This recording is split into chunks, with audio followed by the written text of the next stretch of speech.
Hello, everyone, and welcome back to another episode of Adoptions from the Heart TV. I am very excited today to welcome Sarita Lakisis. Sarita is an adoptive parent.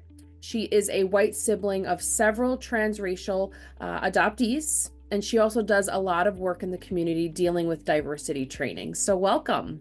Thank you. I'm excited to be here. I'm honored, honestly. Thank you. So, can you first start by sharing a little bit of your background growing up and a little bit about how your family has grown to be a multiracial family? Okay, so when I was 2 years old, my parents adopted my older sister, and she's biracial, and I don't have very many memories of that. And then we adopted my other brother when I was 7 and he was 6, and that I have a lot of memories from because he was older. That was really challenging, and he's only 7 months younger than me, and so I am white, obviously, and my brother is black. And for me, like having someone so close in age, he was one grade below me. We had a lot of like groups of friends together. I just saw a lot of the world through how the world responded to me and how the world responded to him. And that was my parents directly taught about that. They didn't try to hide things. They talked about it. They tried to explain in like as kid-friendly ways as possible why it was formative for me and that's ultimately why I ended up doing these diversity, equity, and inclusion trainings that I now do. And then when I was 12, my parents adopted 2 more children. They were half siblings. They're also black. After my older sister was adopted, the first child who was adopted, my parents also had a child and another biological child. And so we're all very close in age, and we were all raised together. And it was really joyful because when I tried to explain to people, we didn't really fit in anywhere because it was really obvious that we stood out where we went places. And because of that, we kind of had to look inward, and we created our own kind of special community. That was really, diversity was embraced in this community. People were encouraged to be themselves. And because we were so different and also came from different backgrounds, like, a 6-year-old, a 5-year-old, they come with life experiences that are different than what mine were. I think it made for something really special.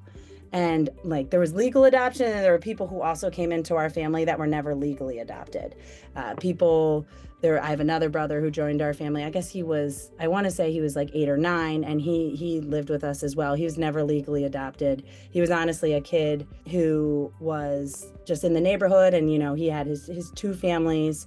And so our sense of family continued to expand as well. And then later, my best friend from college became a member of our family too. And that was also very special as an adult. And so I don't know if that answers your question, but we are all, it's been a really beautiful thing. What's the biggest takeaway piece of advice you would give to folks who are embarking on an adoption, a potential transracial adoption?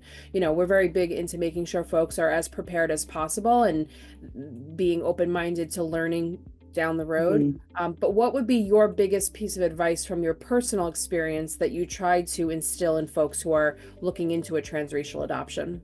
It's like the same piece of advice that I would give everybody, all people who are becoming parents, is that you're raising an individual and you have to respond to that individual and celebrate that individual. I struggle with this like mini me culture I sometimes see among people, and I think that can really make someone feel like they don't get to be their full selves. And I think that's not just children who are adopted, not just children who are adopted transracially. That's just like, who is this person that you have the privilege of raising, and get to know them and follow their lead in a lot of ways.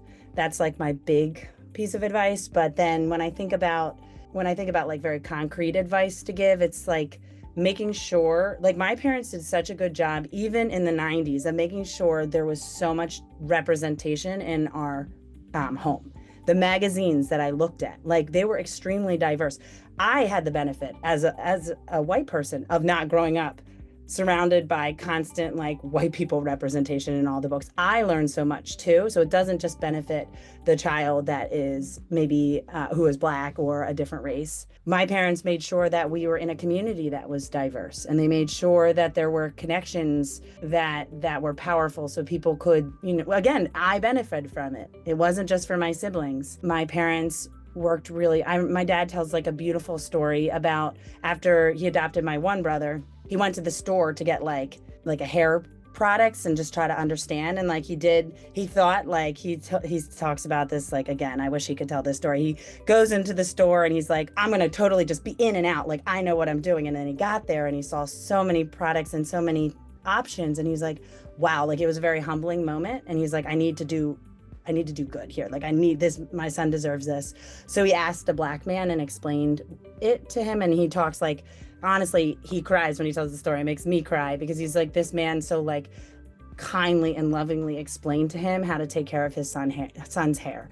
And we have reached out to people to make sure, like, you have to have humility. You want to do right by everybody. But again, that applies across the board with parenting. We never always know everything. For us, though, it was like, because transracial adoption was still new in that time, like there wasn't as much conversation or community around it. We had to seek it out more actively.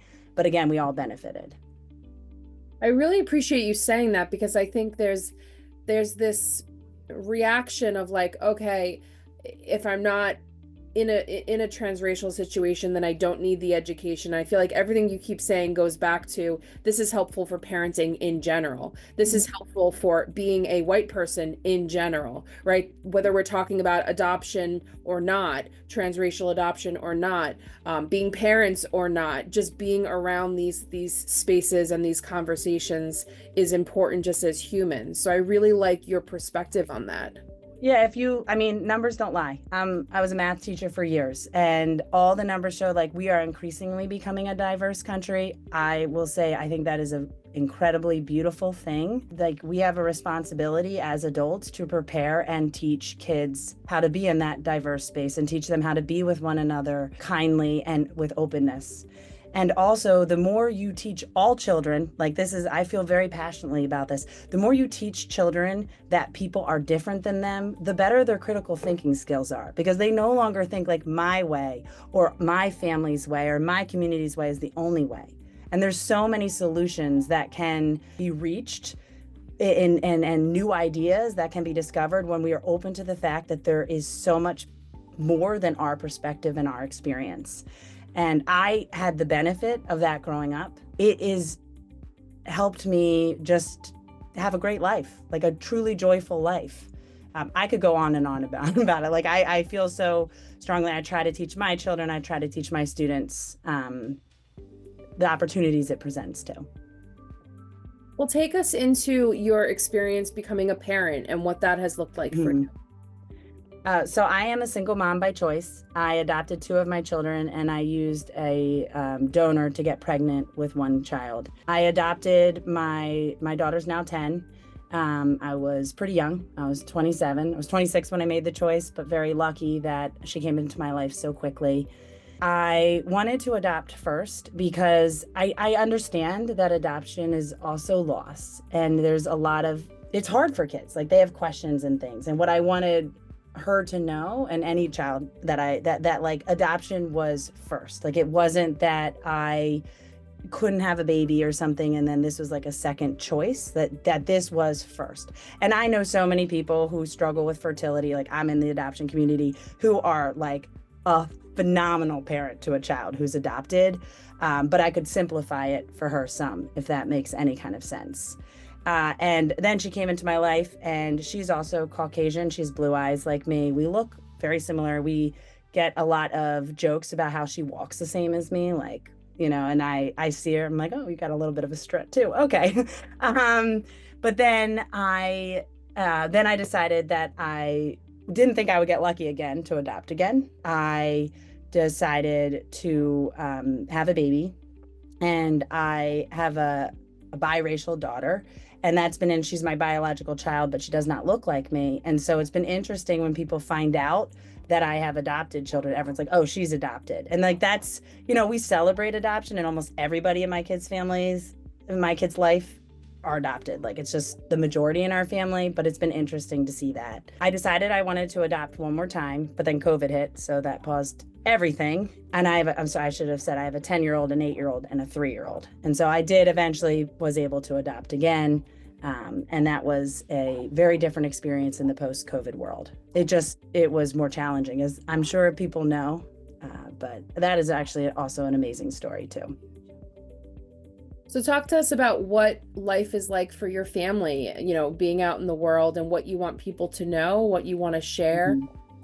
I raise my kids with my sister, and while she is not their legal guardian, she is fully their parent. I would just say families look different, and the more open we are, the better the families can be, because then people are open to new possibilities. I think that when I was growing up with my one brother, who was 7 months younger than me, you can't tell on this Zoom, but I'm like a really tall person. I'm almost 5'11", and my brother is not as tall as me. Never was close. I'm sure that was not joyful for him. But I just want you to see this image. Like, we were best friends, and I'm like this huge person, and he is not. And he's black, and I am white. And when we were growing up, I have so many memories of like we would wrestle. Like, we loved each other. We would be wrestling and, also irking each other, because that's what you do as children. And I just have so many memories of people watching that and saying things like, why is he bothering her? Why is he like messing with her? Why is he controlling her? That was like a big one. Like, they had these fears. He had all this bias and stuff, and they didn't mean to. They didn't mean to like say those things that we heard that didn't make sense to us, because of course, like, I was like so much bigger than him. Like, it was outrageous, actually.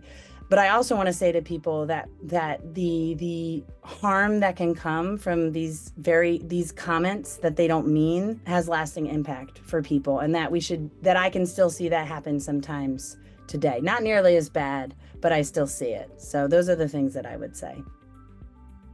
Talk to us about the work that you do in terms of, diversity training and Mm-hmm. how you've used your personal experience to go out there and discuss some of these things that still, today, white people, it's hard to talk about race, right? Mm-hmm. The reality of it. How have you managed to use your experiences to go out there, and what is your goal? I think that the way I got involved in all of this is that I had met somebody, and we were kind of offhandedly talking, and he was a leader of this community center. He's black, and he was trying to do this presentation on white privilege. This was like 2017. And he told me, I guess because like I was talking about my family and everything, and I honestly don't remember the details, but he said that he struggled to find a white person that would be interested in leading it because it was just such a challenging topic. And I was like, well, I'll do it. And I really do appreciate that he believed in me enough to let me try to lead a session. And so that was like the starting point. As we have struggled as a country to kind of grapple with some of the realities of our history and the realities of our present day, there's been more need for it. What I have found is that I can speak from the perspective of a white woman who can own her white privilege, because I saw it so very clearly. Growing up with my siblings, I saw that people treated me differently than my siblings. I saw that I was kind of always given the benefit of the doubt, and they weren't necessarily. And it was like what that does to somebody as a person. And at the same time, I can speak to white privilege without shame. We're teaching ultimately about this stuff, I think sometimes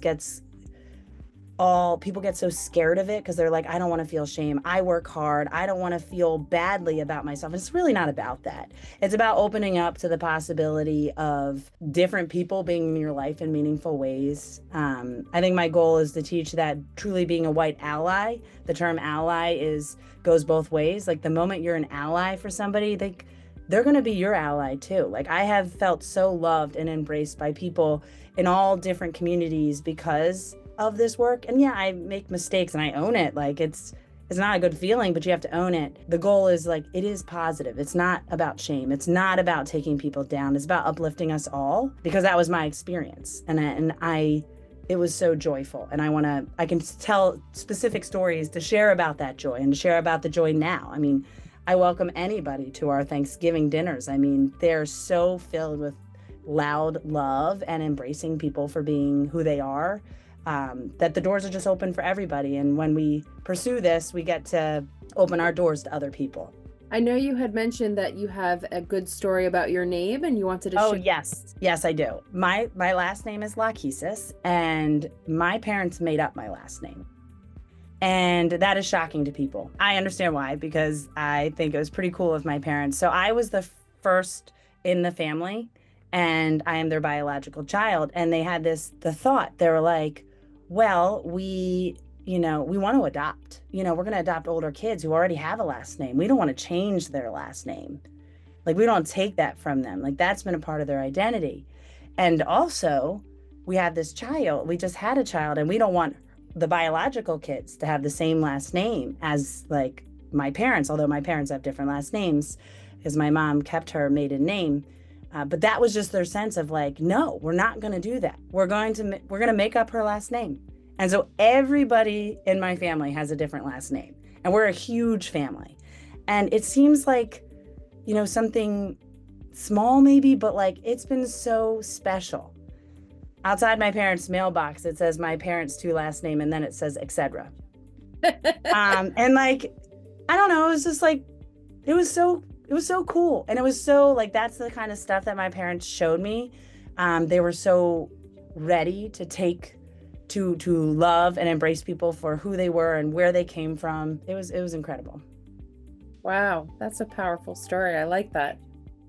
So if folks want to check you out and learn more about the work that you do, is there a place they can go to? Do they follow you online? I don't have much of an online presence because I am not cool like that. If you look up my name, there's probably my contact information. If people are interested and want to talk about it and you are open to, I would love to talk to them. I talk to people all day about it, but they're welcome to get my contact information from you guys and move forward with that. That'd be fabulous. Yeah, if anybody on this call, hears her story and wants to connect, please feel free to reach out to Adoptions from the Heart and we can connect you. You just seem like you have a lot of valuable experiences, and your honesty and your ability to just speak openly about everything, especially being white, because it can be hard having these conversations, is really helpful. So I think it's very brave if someone reaches out. I'm never going to shame anybody. Like, we're all in this together. Life is hard for everybody. It's never going to work if we're putting anybody down. Well, thank you, Sarita. We appreciate you coming on this platform and sharing your story, and we are hopeful that this will help our community in learning more and preparing for becoming parents. That's awesome. Thank you for listening to me and for valuing these stories. It means a lot. Well, thank you guys so much, and continue to tune in to future episodes here at Adoptions from the Heart TV.